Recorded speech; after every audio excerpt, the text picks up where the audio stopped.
Sincèrement, Kabound m'a déçu. Il m'a vraiment déçu.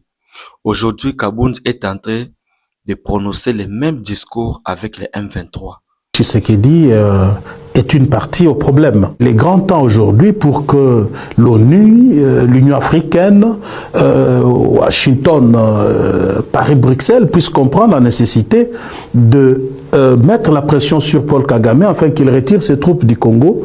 Et bien entendu, nous disons que le M23 restera avec les Congolais qui sont là-bas. Nous n'allons pas les jeter tous dans l'océan. Ce sont des êtres humains, ce sont des Congolais. Ils évoquent des raisons qui justifient leur position actuelle.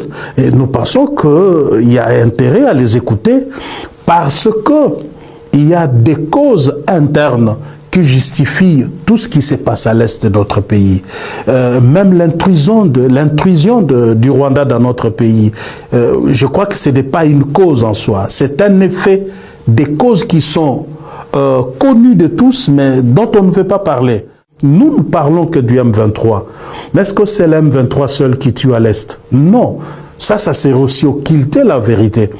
Vous avez les ADF qui égorgent des centaines de Congolais presque chaque jour.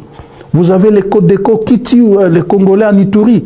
Vous avez des groupes armés à gauche, à droite qui tuent les Congolais. Tout cela doit être mis sur la table. Tous les acteurs impliqués dans l'insécurité à l'est du pays doivent prendre part à ce dialogue. Kabound a tenu le même langage avec le Rwanda. Il a aussi tenu le même langage avec le M23. Pourquoi? Parce que le Rwanda, en envahissant le Congo, ils disent qu'ils viennent chercher les FDLR, car les FDLR constituent une menace pour leur pays. Et puis, au-delà de ça, les Rwandais viennent aussi protéger les Banyamulenge qui se sentent en insécurité au Congo. Et selon Kabound, les revendications du Rwanda sont légitimes. C'est ce qu'il voulait dire en d'autres termes.